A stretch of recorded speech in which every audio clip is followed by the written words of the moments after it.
আজকে একটা দারুণ ইংরেজি শব্দ শিখব। চলেন শুরু করা যাক। আচ্ছা, পরীক্ষার রেজাল্টের দিনের কথা ভাবেন তো কি হয় তখন? চলেন একটা গল্প শোনা যাক। গল্পটা রিফাতের।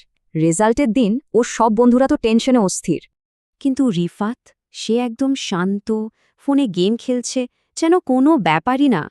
রিফাতের এই যে একটা শান্ত ভাবলেশহীন অ্যাটিটিউড, এটাকে ইংরেজিতে বলে ননশালন্ট। সোজা কথায় ননশেলন্ট মানে হল শান্ত থাকা, কোনো টেনশন বা উত্তেজনা না দেখানো। কিন্তু এই ননশ্যাল্যান্ট হওয়াটা কি সবসময়ই ভালো? চলেন তো দেখি ব্যাপারটা। কখনো এটা কনফিডেন্স দেখায়, আবার কখনো মনে হয় আরে সে তো পাত্তাই দিচ্ছে না।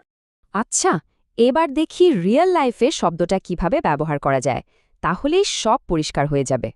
এখানে ক্রাইসিস মানে বড় বিপদ, মানে বিপদের মুখেও সে একদম শান্ত ছিল। এটা তো একটা দারুণ গুণ। এখানে বলা হচ্ছে তার চাকরিতে বড় পরিবর্তন আসলেও সে একদম নির্বিকার ছিল। আর এই বাক্যে তার ননশালেন্ট ভাব দেখে সবাই ভাবছে সে কাজে সিরিয়াস কিনা। তাহলে কি মনে রাখব? ননশ্যালেন্ট একটা অ্যাটিটিউড, যা ভালোও হতে পারে আবার খারাপও হতে পারে। একটু ভাবুন তো, কখন এই ননশ্যালেন্ট থাকাটা ভালো আর কখন এটা একটা সমস্যা হয়ে বাড়ায়।